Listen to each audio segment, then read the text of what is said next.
Good day, everyone. My name is Mariah Smith.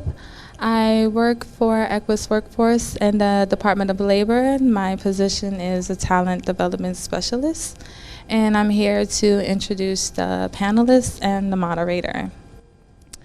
So first we have Ms. Amanda Wagner.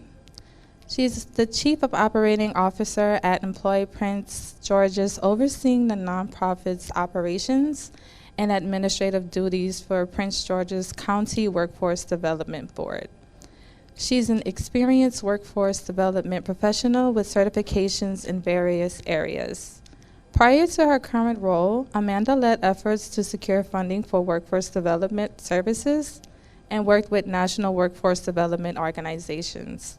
She holds a master's of Science in Youth Development and a Bachelor's of Arts in Communications. Outside her career, she's a dedicated wife and mother, volunteers in the Charleston area, and is also an active triathlete who competes in marathons across the United States. Ms. Amanda Wagner.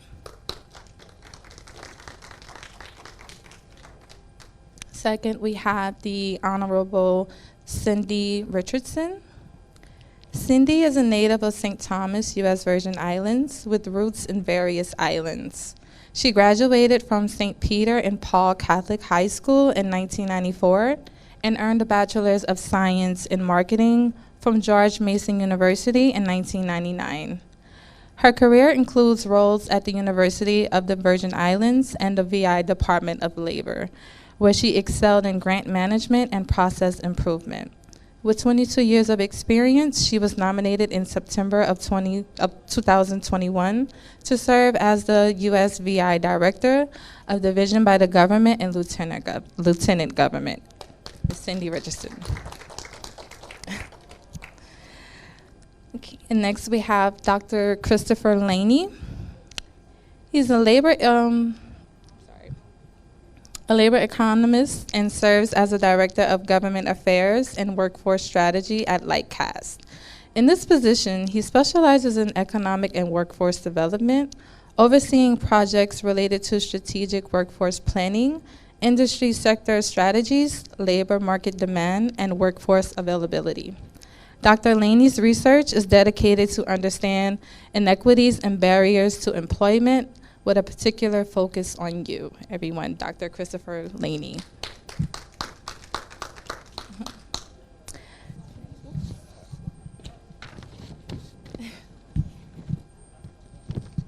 Okay, and next we have the Honorable Justa Encarnacion.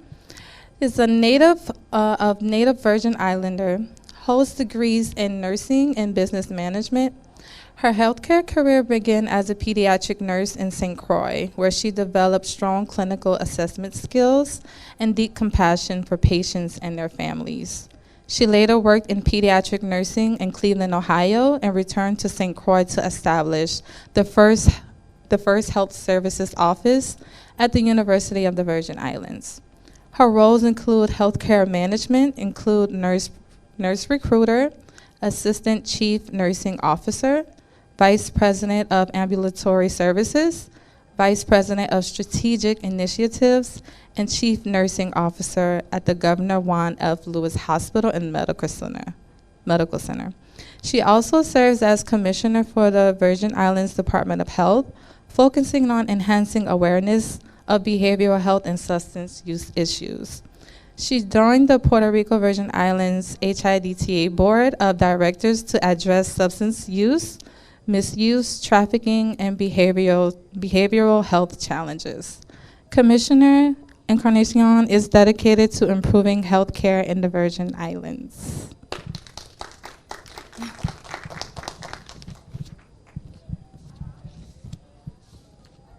Next, we have Khalil Al-Arefi.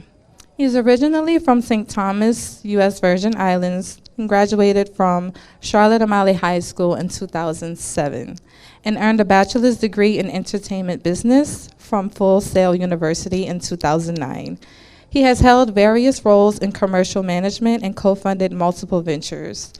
As of July 2023, Khalil is the project director at Equus Workforce Solutions, leading workforce development initiatives in the Virgin Islands. Khalil, Al-Arefi. And then finally, we do have Ms. Tatetia Phillips Dorsett. She's a fourth-generation Virgin Islander from St. Thomas and has a background in life and physical sciences. She holds a Bachelor's of Science in Biology from the University of the Virgin Islands and a Master of Biomedical Sciences in Microbiology and Immunology from the Medical University of South Carolina. Her career spans various roles in the Virgin Islands government, including entry-level to senior executive team management in multiple agencies. She served as a health reform coordinator and social services policy advisor for several administrations. Phillips Dorsett emphasizes the importance in understanding fiscal and policy complexities to enhance client access to quality services. Ms. Phillips Dorsett. Thank you. Can everybody hear me okay? Okay, thank you to the lovely Mariah for introducing our panel and myself. Thank you very much. Really appreciate that. Please have a seat. Join us. We're a small group today. So I'm going to take the liberty of moving my chair a little bit to the side. Oops, so I can see the panelists. And this is going to be conversation style. We're a small group. We're happy to have you here. And we want to have some fun with our discussion today on upskilling and reskilling concepts within our workforce. When I started to think about upskilling and reskilling, I thought about 3 F's. So the environment is fluid. You as the employer and also the job seeker or potential employee need to be flexible in your thought processes. And then both sides of the house, employer and employee, need to be focused on the employee. The employee is actually the backbone that makes companies successful. Can we agree? Okay, so as my favorite YouTuber says, let's get into it. So panel, I would like you to tell the audience, when you were in your 20s, and I'm not gonna age anybody in here, when you were in your 20s, what sector did you want to enter? And tell us if you've changed sectors or if your thought process has changed during that time. We'll start with Amanda and we'll use first name basis, okay? I appreciate that. And when we were talking about that a little bit before the session started, I mentioned that I definitely took the scenic route. I did not make it here on purpose. So I'm certainly an accidental practitioner. In my early 20s, I graduated college, but not before changing my major 4 times.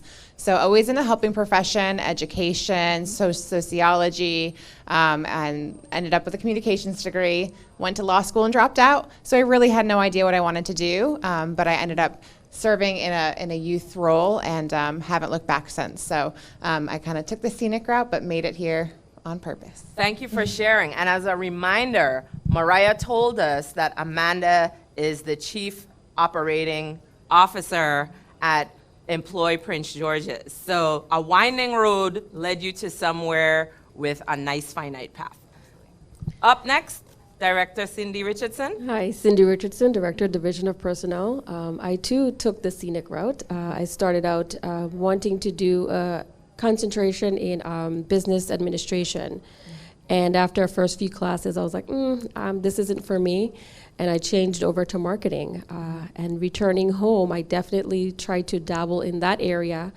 And I ended up dealing with workforce. I started out with a grant that it was called WEDI, Workforce Economic Development Institute, and that started what's now known as UVI Cell. Wow. And so I started there and ended up at the Department of Labor. And every time I tried to deviate back to marketing, I was pulled back to workforce. And here I am now as the Director of Division of Personnel. Thank you. Thank you for sharing that story. Chris?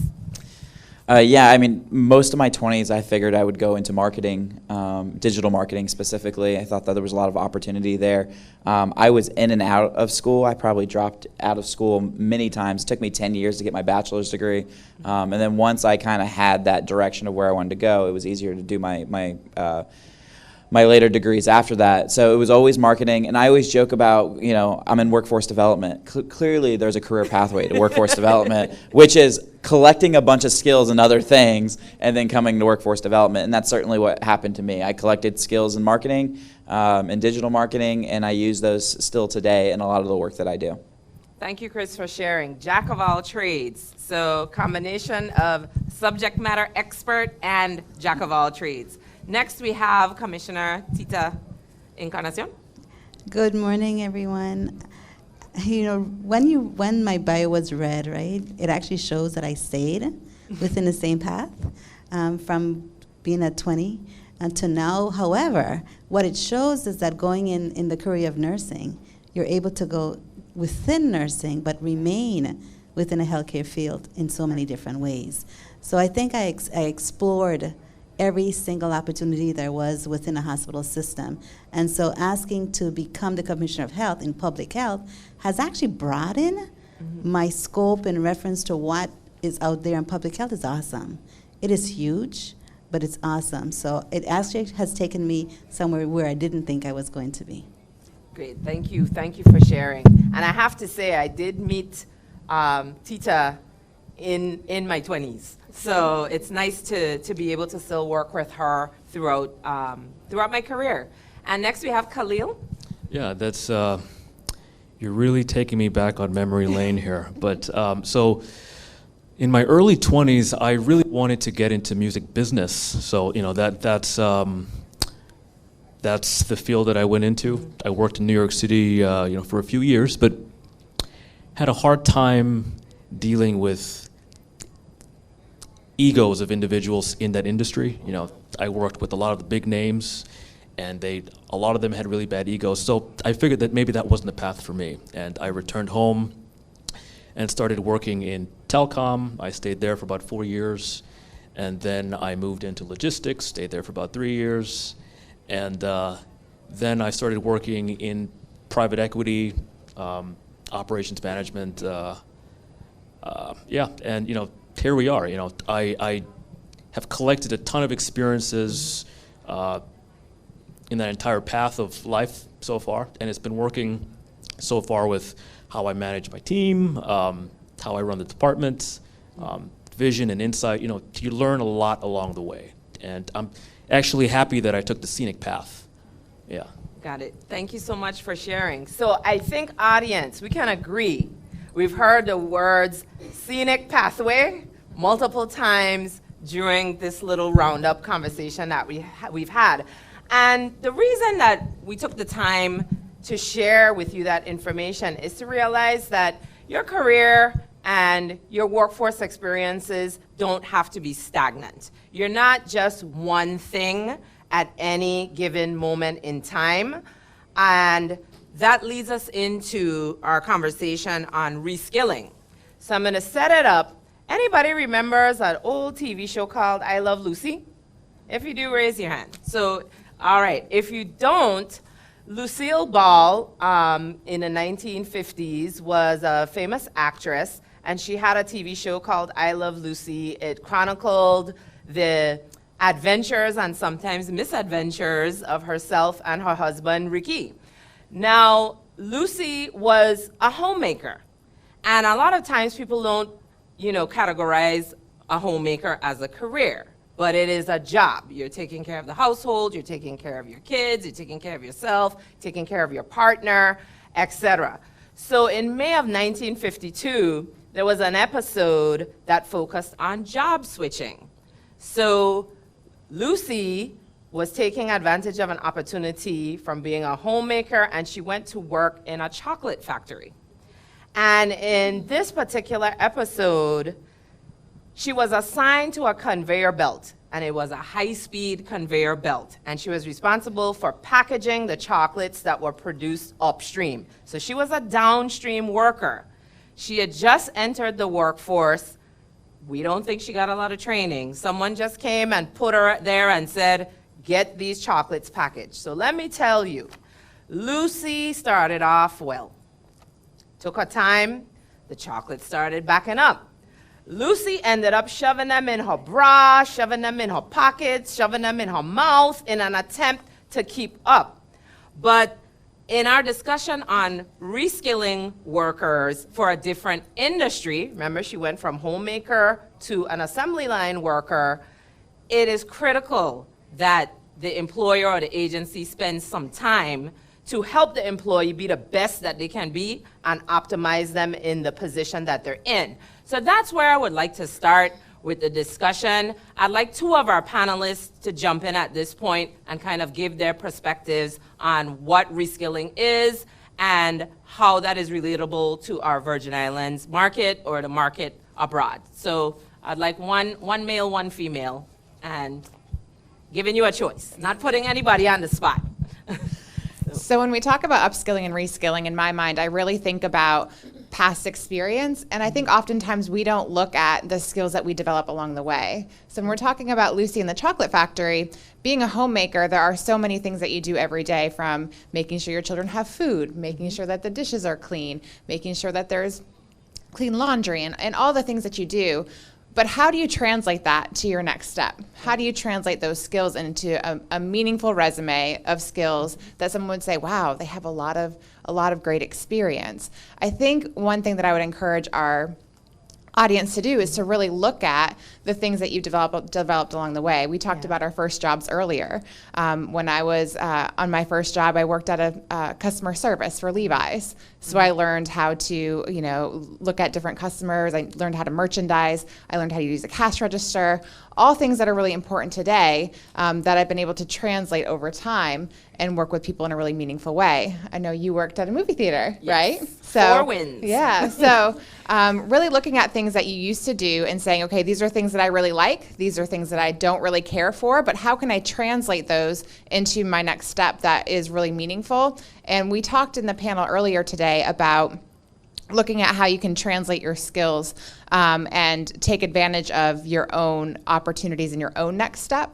And one thing that I would really encourage people to do is to look at different virtual technology and YouTube, metrics learning, places where you can go to say, okay, I'm interested in this, but how do I take it to that next level? And I think that's really what upskilling is all about, is being a champion of your own next step and getting to that next place by taking charge of your skills. Thank you so much for that definition and the scenario. Next we have Chris. What are your thoughts on upskilling? Yeah, oh, here we go. So I feel like I'm always reskilling. I feel like we often talk about collecting skills and you're probably not going to stay at that same employer. You go to another employer. I don't see that as the case. I feel like a lot of times I'm collecting skills within the same employer, and I'm trying new things. It's great to work for for an organization that understands the importance of entrepreneurship and allowing you to kind of discover that pathway internally. And so I joined Lightcast 3 years ago, and it was a very specific role. You're going to do this. And then we realized I used to run political campaigns. I understand a lot of the political process. And then over the last year, they were like, we think you might be good in government affairs. We've never done it before. Can you help us? And so that's been part of that. I've had to go back, and I knew one state because I grew up in Florida. So I knew the political process in Florida really, really well. But I didn't know the other 49 states, and especially didn't know the federal process. So I've had to teach myself more and more. And then, interestingly enough, I just made the decision a couple weeks ago to go back to school to learn more about economic policy, because as an economist, I feel like it's still always changing, and I've never really connected it to policy. It was always like, this is what's happening in the labor market, and this is the numbers, and this is the data. And so I just feel like it's important. I mentioned this in St. Croix, the idea of always learning. Everybody doesn't always have to go to school. You don't always have to get a degree, but you always have to be in that mindset of always needing to learn. And I did a lot of online free courses through Coursera. I did a lot of those classes in the beginning, and then now I'm like, okay, I need to do more. And so that's definitely my encouragement. Great, and thank you for touching on that point, Chris, in terms of reskilling. And I think right now there's so many different avenues that you can achieve new skills. I'll give you an example. Not everyone is going to have the time during the day or in the evenings to do a formal degree, whether it's you getting a bachelor's, a doctorate, what have you. But people may have the attention span and the time to do a more short course of a certificate, program. And that can run anywhere from a month, a 2-week-long certificate, a 18 months program. It just depends. So take advantage of the flexibility. You're doing it for yourself. You're doing it to optimize your skills, and it's an added benefit for your employer that can lead to other opportunities, as both Amanda and Chris mentioned. Now we're gonna move to the conversation to upskilling, and we're going to have Cindy and Tita and Khalil give us their thoughts on that. But again, I have a scenario. I watch a lot of TV. I've always watched a lot of TV growing up, so I have a scenario for you on upskilling. Does anybody remember the show MacGyver? Okay, so Angus MacGyver was a top agent at the Phoenix agency. So he was #1, I guess, like James Bond, you know, the best of the best. That doesn't mean that he could not use skills that he had inherently, or skills that he maybe saw other agents use to solve problems. So if MacGyver worked in a workplace, he could pull out, you know, a paper clip from a box and a stapler from his desk and probably fix every door in the facility. If there was an emergency, he would be the one leading everybody out of the room. So with that being said, when we talk about upskilling, we want to discuss the most promising technological advancements in the workforce development space and how we can best equip our workers to take advantage of them. So that's where we're going to lead the conversation. Director, in your position as the head of GVI, you're utilizing the same employees sometimes in multiple different aspects, but you're also losing employees to other industries. What are your thoughts on that scenario? Oh, thank you for that question. You know, upskilling is, to me, it's when you utilize or you train or you offer opportunities to your current employees. So I'm right now looking at a learning management system that we're going to be adding to our NeoGov system to offer over 1,000 courses to the GVI employees. That's something that I'm working towards. But internally, what I'm looking at is introducing change management to some of my employees. I have individuals who started at the division as a summer student and never left. I have individuals, not only that, but I also have multi-generational employees. So I have at least 5 different generations of workers. So them being able to work together is something that I focus on because they all come with different ideas and different approaches. And in doing that, similar to what you heard the governor talk about earlier, is the introduction of AI and ChatGPT. Right now, you can basically take a job description or request a job description, and that's one of the functions of the staff. And we just drop it in and say, create a job description for a program manager, and in 2 minutes or less, you have it. It's right there. But what also we have to realize is that those same job descriptions are posted, and individuals who apply can say, provide me a resume to fit this job description. So they have to be familiar with the technology, and introducing that is sometimes difficult. So these are some of the things that we're going to be utilizing at the division, is offering the training to upskill the entire GVI, but also utilizing internal using technology internally to help the staff adjust to these changes that we're seeing in the workforce. Great, thank you very much, Cindy. And before you pass the mic over to, am I using Justa today or Tita today? Which one? Justa, Tita? Who's You can say Tita, is fine. Tita, all right. Before you pass the mic to Tita, I'd like to ask you, Cindy, it's at about 10,000 or more workers right now that you manage in the GVI government, correct? So in the central government, it's just over 6,000, but in entire, which would include all semi-autonomous, it's a little over 10,000. All right, so that's a lot of people to manage, and not only people, but their families. Correct. A big part of employer-employee relations is focus on family and maybe supportive services that assists at times employees with their wellness, their well-being, being in a good mental space when they're coming into the job. So it encompasses a lot. Tita, you run the third largest agency in the GVI. Yeah, we have about 400 of those people that the director was speaking about. Correct. And you also experience, because we're a healthcare shortage area, you also experience shortages in critical areas like nursing, paramedics, etc. In essence, all areas. I focus on health not just being clinical. There are so many non-clinical aspects of healthcare that we were just talking about that earlier. If you don't have someone who's appropriately cleaning your area, you do not have a healthy environment. As simple as that. Correct. I'd also like you to talk to us a little bit of what you've done with some of the employees that you're transitioning or upskilling from a particular role into the community health service workers. I think that's an initiative that many people are not familiar with. And so if you could tell us a little bit about your initiatives around that. Thank you. Actually, that's exactly what I was going to speak about. So that's wonderful. But before I do that, I wanted to speak about just the skills that in essence in general. And we're speaking about upscaling as well as reskilling. We also have to figure out what skills we're looking at. So an identification of what the skills are within the workforce, and I think that's important. But I think that each and every one of us need to acknowledge what skills we have and how we go about gaining other skills. One of the things that we've been doing in the Department of Health, and I see one of our audience, I have Dr. Janice Valmont in the audience, and she's working with me on a project. So we received a grant from CDC.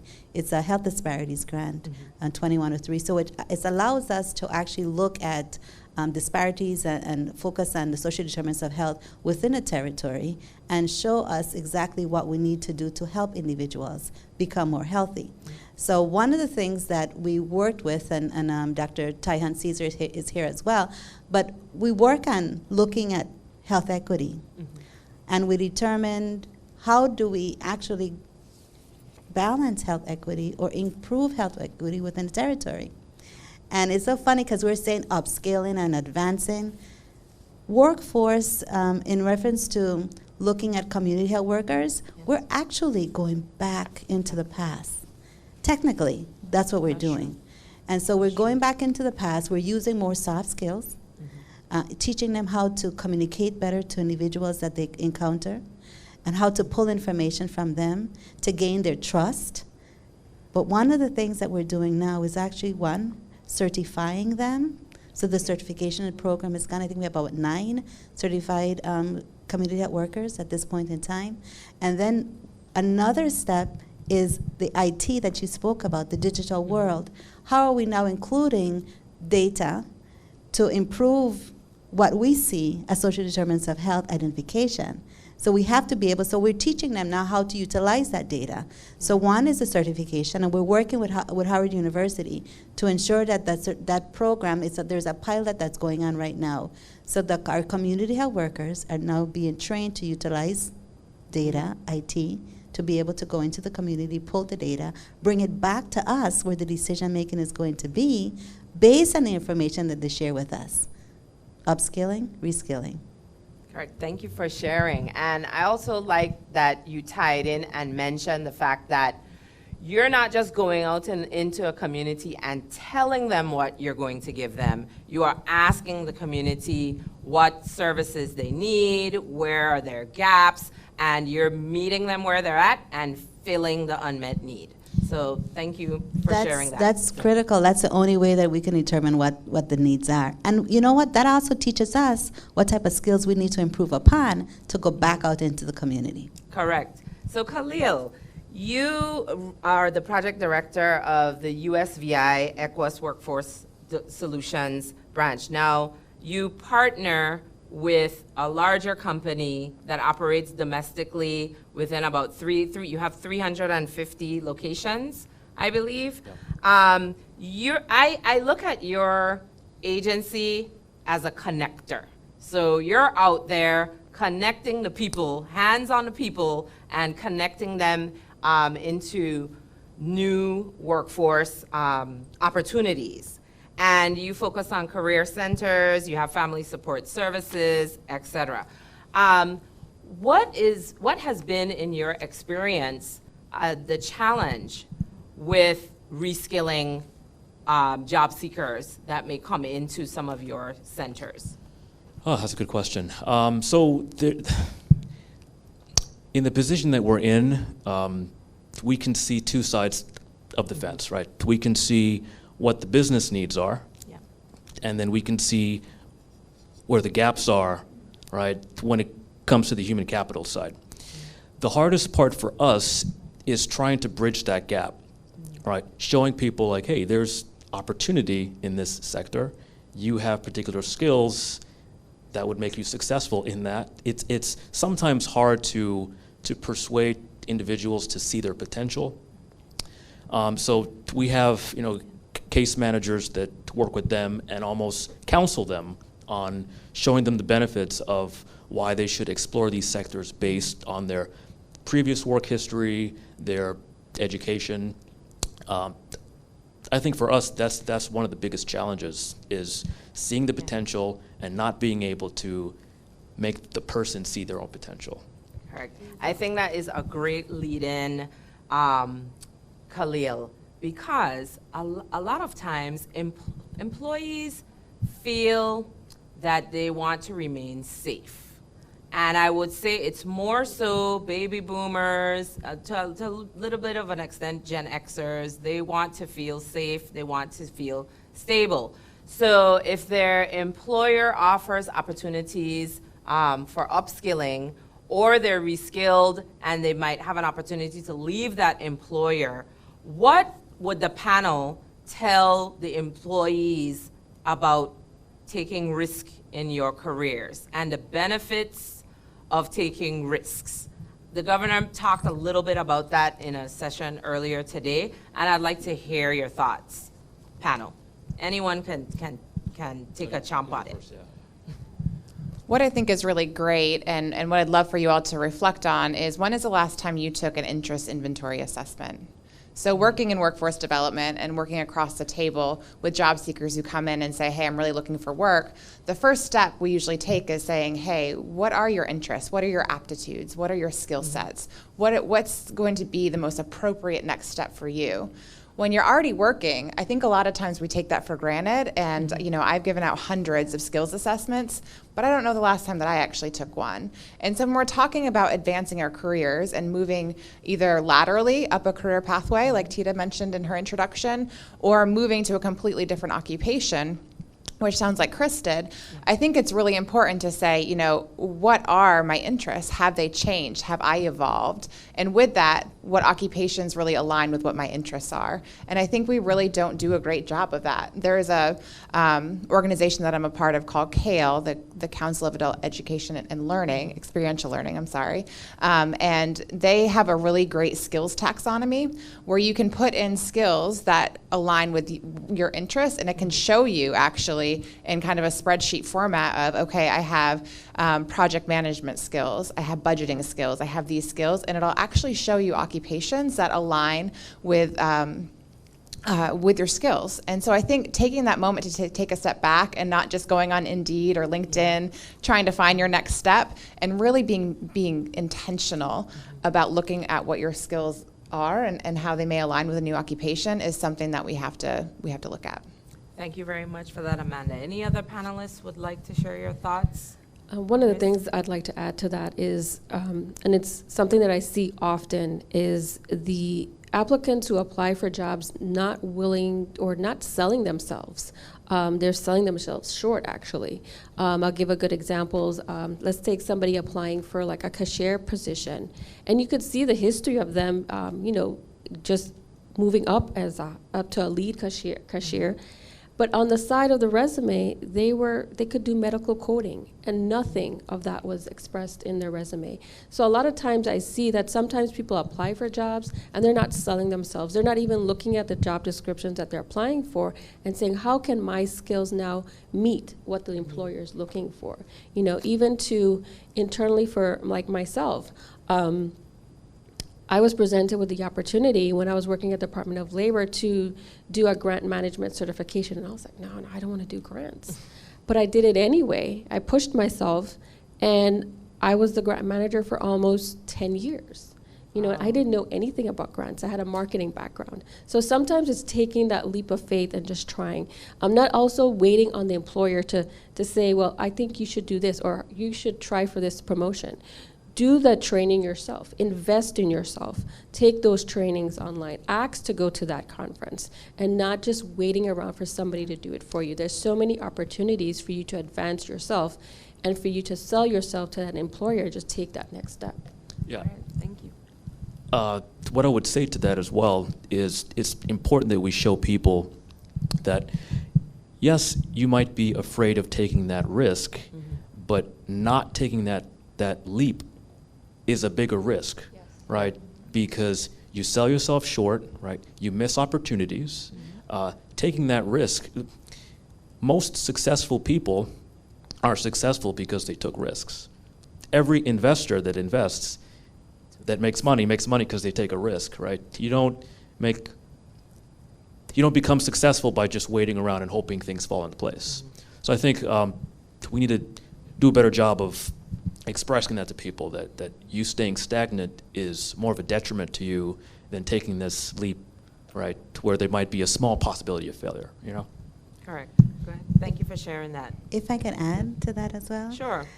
You know, one of the things you spoke about, allowing individuals to do a self-assessment. And sometimes it also takes a leader or someone working with you to identify your risks, your skills as well. And to give an example, we have this young lady working with us. And she, right now, she's working in environmental health. But she's been working in my office a lot, and I've been looking at some of her skills. And so there was a position for Director of Performance Improvement, and I'm thinking every skill that I need for someone to complete that job, she actually has. She doesn't have the background, but she has the skills. So I introduced it to her, and I said, think about it. This is a job description.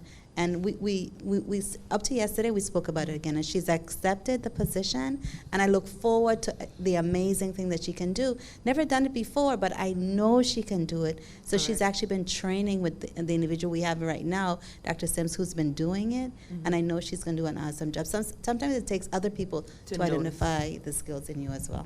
Great. Chris? What I've appreciated about what pretty much all the panelists have talked about is the importance of skills. And some of the work that we do is looking at skills-based pathways.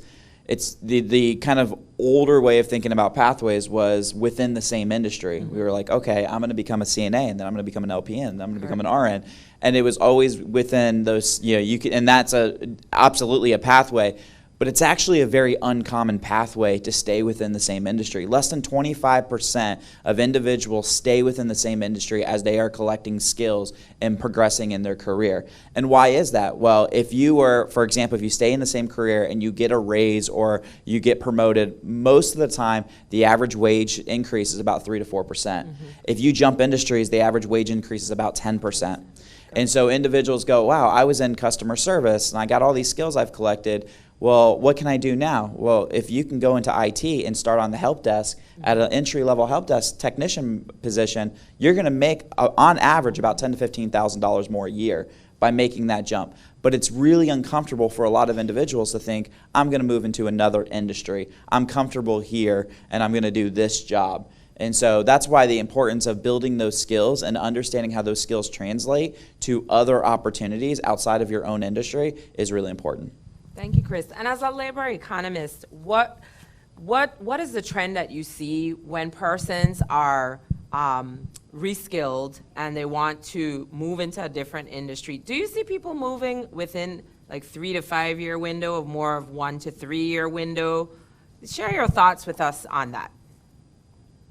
I'm trying to think, from a transition standpoint, if we were actually monitoring the years. When we look at transitions, we can monitor. We do monitor the type of occupations they're moving to within the economy, and so we can look at, okay, I got this degree, and let's say it's a bachelor's in marketing, and then this is their first job, this is their second job, and this is their third job. And what are the most common skills that you collect within that occupation? Those are the things that we're looking at. We have not. To my knowledge, I have not looked at the years for when someone stays in that specific occupation. Not a problem. Maybe the other panelists might see that in some of their work. Okay. All right. So we have about 9 minutes left, and I'd like to spend a little bit of time talking about sector fatigue. I don't know if that's really the correct terminology for it, but I'll paint a picture, and I'll paint a picture locally that has sparked some discussion. So we have a great program at the University of the Virgin Islands. People are able to get doctorates in the change management and leadership degree space. And while that is awesome and amazing, we're seeing a lot of local Virgin Islanders participate in the program, and it's great. And I believe they might be up to their third or fourth cohort. But when a lot of candidates complete, they stay in the same position that they're in, or they stay within the same organization. And so I'd like for us to just talk a little bit about what could be driving that.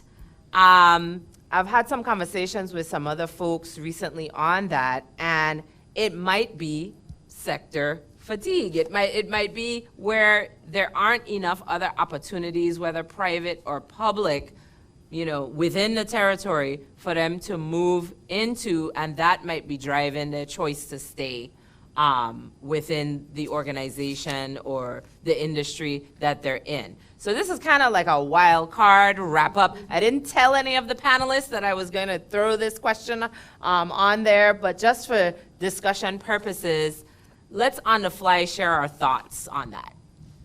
I was going to throw it to Chris just to All right. He's doing the report right now. Yeah. Well, I guess I'll think of kind of my workforce development days when I worked at a local workforce board. And the most common thing was, a business services rep would stand out at the front and they have a grant that they need to fill 20 positions in manufacturing. So then a job seeker comes in, I'm looking for a job. Have you thought about a job in manufacturing? No assessment, no, nothing. Like that was like the immediate thought. And so then they put them in training sometime, before the job, they put them in training, they get a certification, and then that person goes, I don't like manufacturing. Yeah. And so that would happen a lot. In fact, and I know this, crowd-wise, it's not necessarily the workforce development crowd, but for the workforce development dollars that we spend in America, less than 30% of the individuals that receive training using those dollars actually go into the occupation of which they were trained in using those federal dollars. That is a statistic that just, it's baffling because we're wasting so much training dollars to serve individuals to get them into the right areas. The really progressive workforce boards, which, Amanda's part of one, really go beyond that and really think about the programmatic components and how an individual will choose the program and how they get in and how they go through training, and so that hopefully they're in the right space. Unfortunately, we have a lot of antiquated workforce systems that do not do that, and they just go, I got to get this person a job. What's available? Oh, here's a great one. And so it's an unfortunate component. So I do see that there's a misalignment between education right now and training and then individuals actually going into those occupations. And I think, too, that, as leaders within the space, we really need to make sure that the training programs reflect an actual need, right? Yeah. Because I'm finding that there's a lot of training providers that offer courses for industries that aren't in demand. And I think that might be driving the issue that we're talking about here today. And if I can just add to that, I think it's a matter of individual being just comfortable, like you said. We can post a position for a receptionist and get 100 people to apply because that's what they know. And they never think about moving into something different. Those assessments that we mentioned are, I think, very important. We saw that you mentioned that when you're trying to do a career change or upskilling, you do an assessment if you're changing majors. But also, too, it's a matter of an individual sometimes seeing that you have that potential and making that recommendation for that change. So I think that's important as well. Yeah.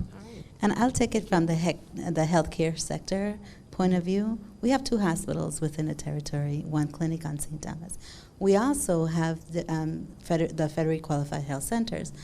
But you made a great point, Tatetia. The choices really are not there when you want to stay within a territory. And that's one of the reasons why you stay. I was blessed, I would think, because even staying in hospital over 30 years, I will say, not any more than that, but it gives you the opportunity to change your career within the field. So it also depends on where you are and how happy you are in that area.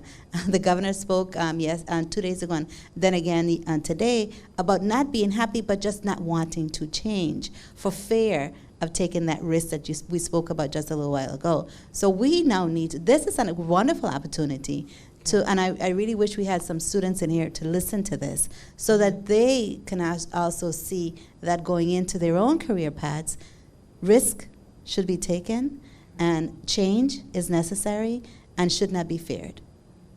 Correct. I think that is a great wrap, Commissioner. You started off on some points. To take some nuggets from what our panelists mentioned, Amanda talked about doing your own internal self-assessments, and being intentional about the decisions that you are making when you are reviewing staying in your current position or exploring other opportunities that are available. Cindy spoke about when you are crafting resumes, when you're researching job opportunities, not limiting yourself to just one field or one area, taking a chance to get out there. Chris helped us out on the risk portion of the discussion and what it might mean to employees to take a leap of faith. Khalil did weigh in on that topic as well. And this is where large companies like Equus, like Prince George's Employ, can assist our job seekers and also assist our employers, if they don't have that skill set within their office, to try to find a package that will lead to a healthy employee, a happy employee, going back to happiness that Tita mentioned, and feeling like every day when you get up and you go to work, you are making a difference, you are happy within yourself, you have a good mental well-being, etc. A long time ago, a gentleman mentioned at a conference, if you are in a position and you don't have a fiery passion in your belly for what you do, then it's time to make a change. It's not a good or bad scenario. It's just, it's time for you to spread your talents and share your talents elsewhere. And I think that in the Virgin Islands, where we're a small community, we do have a lot of diversity in our workforce.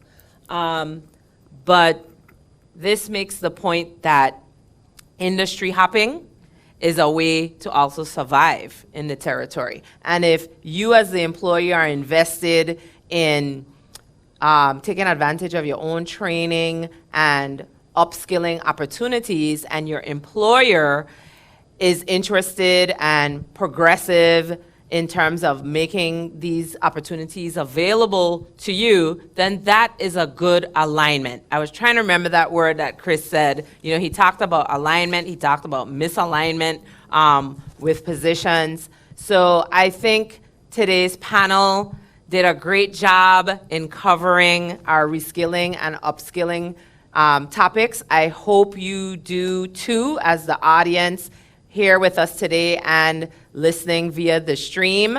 Resources are available at Division of Personnel's website, at the Department of Labor's website. So you have that information at the ready if you are interested in either changing industries or going into another field at the same agency that you work in. I'd like to thank the panelists, and I would like to thank you, the audience. I'd like to thank George, our IT person who is assisting us today. And I'd like to say that I'm in my Pepto-Bismol pink in solidarity with all those who may have passed away from breast cancer or who are still fighting in the struggle and are powerful survivors.